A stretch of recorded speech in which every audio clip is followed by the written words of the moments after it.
Mordecai was sitting at the king's gate, because this is what he used to do. Two of the king officers conspired to assassinate King Xerxes. But Mordecai found out about the plot, and he told Esther. She told the king, and the king gave credit to Mordecai. The two officials were impaled on poles. They were killed. All this was recorded in a very important book called the Annals. But the Jews had an enemy. Here comes this adversity that we were talking about. Because, see, sometimes that's what it takes to get us where we need to go. All right. So the Jews had an enemy, and his name was Haman. And I'm going to talk more about Haman next week. But do you have any haters? Do you know that someone that hates on you will cause you to move to where you need to be, because you be trying to show them that, you know, Yahweh, the true and living God, has called me to do this, and there's nothing that you can say, there's nothing that you can do that's going to be able to stop me from where I'm going. The king elevated Haman above all the other nobles and officers and gave him the authority to make decisions as he deemed necessary. All the royal officials at the king's gate knelt down. Now listen at this.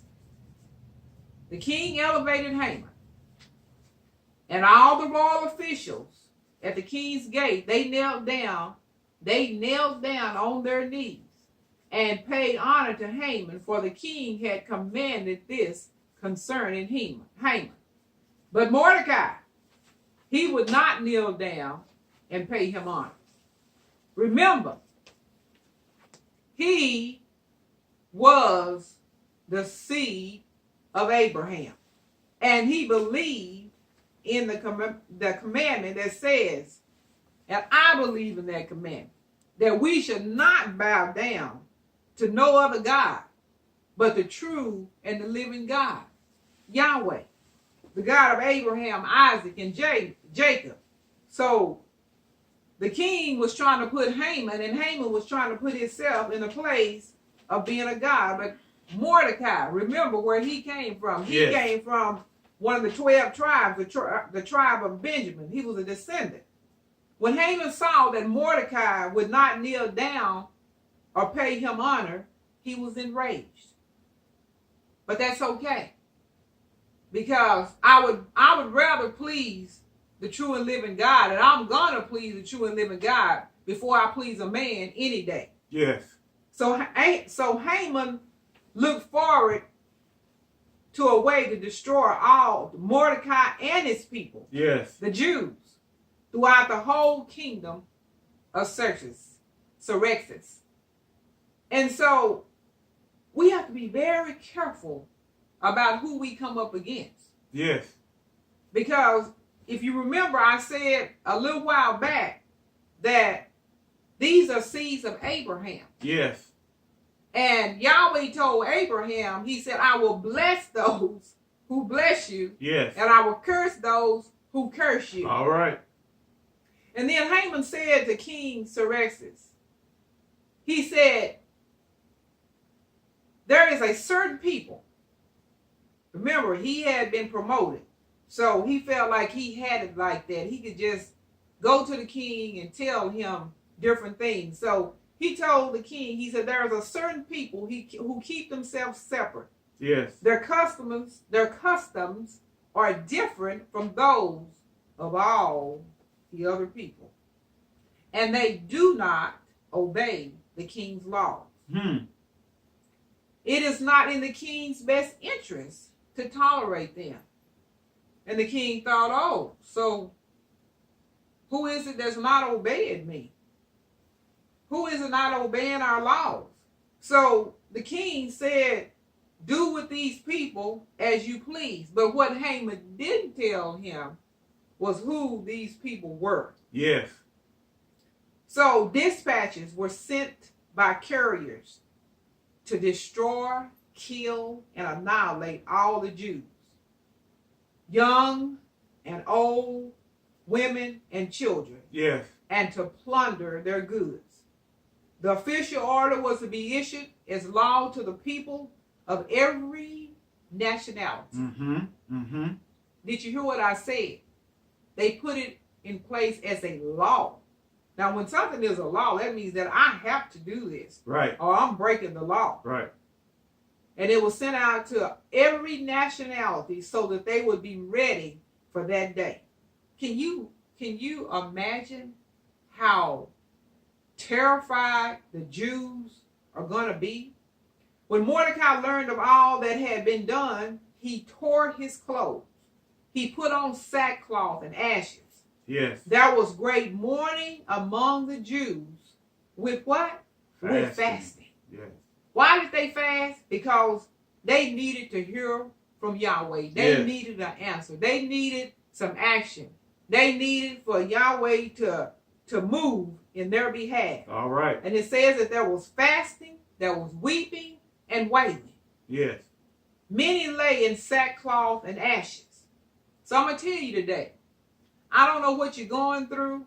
I don't know what you need an answer to. All right. I don't know what problems you're having. Yes. But what I can tell you, if you will learn how to fast and you will learn how to pray. All right. And I'm not telling you something that I've heard. I'm telling you something that I know that works. Yes. You will get an answer. Mordecai sent word to Esther. He told her, he said, I need you to do something.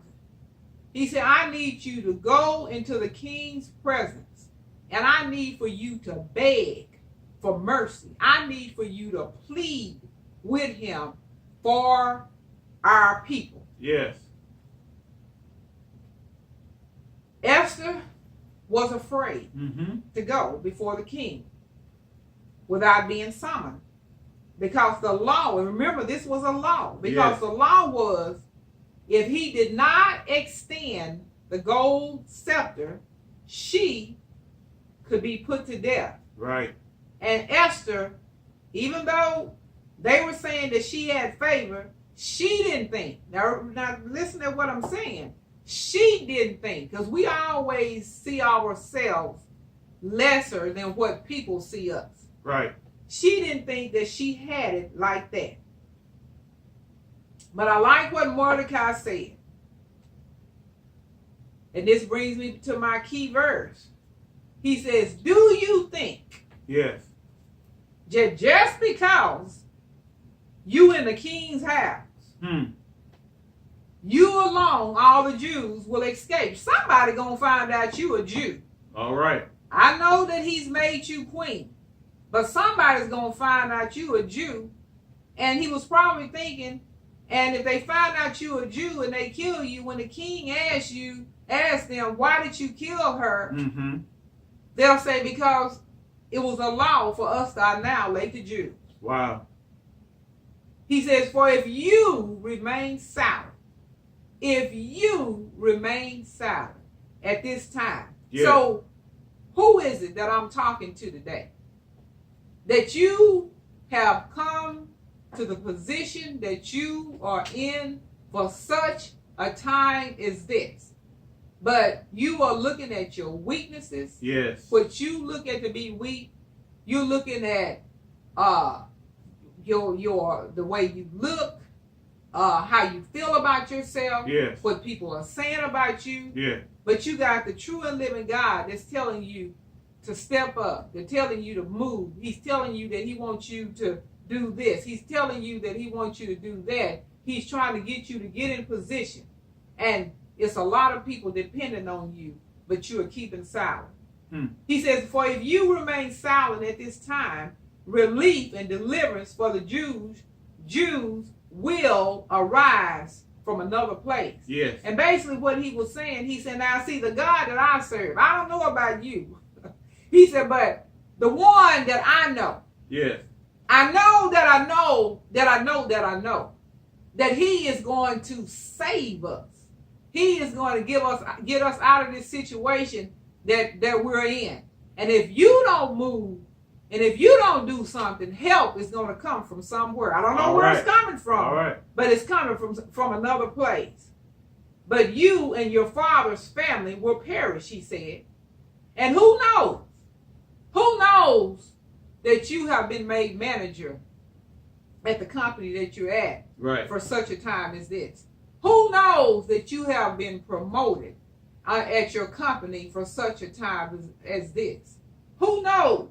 Who knows that you are in the position that you're in for such a time as this? Because a lot of us, when we get promoted on jobs, and for example, you may be the first African American person that's working somewhere years ago. And instead of you trying to get other people promoted, get other people jobs, then what you do is you're so happy that you're the only African American person in that position till you don't try to help anybody else. Right.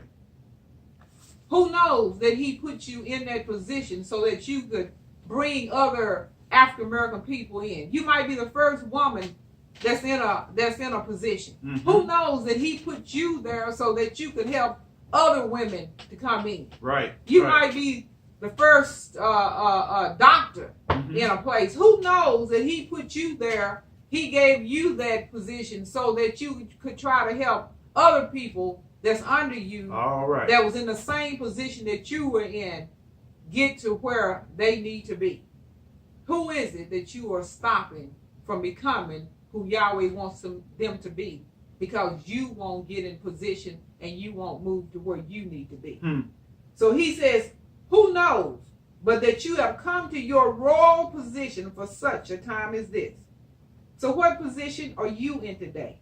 That if you just step into who you are, who he has called you to be, who lives you can change. Yes. What lives can you save if you just get in position and tell your story? All right. What is Yahweh telling you to do and you haven't done because you are afraid? Yes. You're afraid if you're going to fail. And what I would tell you about that is that move in your fear. What people don't know is people, a lot of times when I told the young ladies as I was working with them and helping them to learn how to walk and model, I said, every time I get up to speak, I get butterflies. I said, when I get ready to model, I get butterflies. I said, model through your fear. Smile and model through your fear. Yes. It's all right to be afraid, but move. It's okay to be afraid, because Yahweh will do the rest. Yes. So who is it that's waiting on you to get in position? Who are you holding back? Because you won't answer the call. You got all these excuses. Yes. About what you can't do. Yahweh already knows what you can't do. Yes. If you do your part, come on now, he would do the rest. If you do your part, and your part is acknowledging him, because the word says that acknowledge him in all our ways, and he said he will direct our path. So are you acknowledging him today? All right. Did you acknowledge him this morning when you got up? All Did right. you acknowledge him when you got ready to go to work? Did you acknowledge him? Do you acknowledge him in raising your kids? Do you acknowledge him in your marriage? Yes. Do you acknowledge him in all your ways? And Matthew 6:33 also says, seek ye first the kingdom of Yahweh and his righteousness. Yes. And he said, all these other things shall be added unto you. So if you put him in the mix and stop trying to do things on your own, you will be successful. Not you might, but you will be successful. A lot of us think that we're not educated enough. We have excuses about, well, I didn't have a mother, and so I can't get out of where I am because I'm depressed and I don't feel good about that. I didn't have a father. Yes. And I hear Yahweh saying, do not worry. I allowed you to go through all that so that I could prepare you for who I am calling you to be. Well, guys, I am getting ready to close, and I will continue with this lesson on next week. But I just want to tell you today, if you're one of those people and you have doubt Mm-hmm. about what you can do, Yes. Yahweh is telling you that you are his child. Yes. You are sons and daughters of the Most High. All right. That you are created in his image. You are fearfully and you're wonderfully made. Yes. You are seated in heavenly places All right. in Yahshua. You are a friend of the true and the living God. You are chosen by Yahweh. You are appointed by Yahweh. You are a royal priesthood. All right. You are a joint heir in Yahshua. You are chosen by the Father. You are loved by the Father. You are set apart. You are the apple of the Father's eye. All right. You are the righteous in the Father, in the Messiah. You are the salt of the world. All you right. are the light of the world. Yes, you yes, are blessed yes, and highly yes. favored by Hallelujah. Yahweh. Hallelujah. You are made a little bit lower than the angels. You are more than a conqueror through Yahshua. You are seated at the right hand of the Father in Yahshua. You are the daughter and the sons of the ones that control, are the one that control heaven and earth. Okay. You are created for his glory, and the enemy is your footstool through Yahweh. Yes, yes, yes.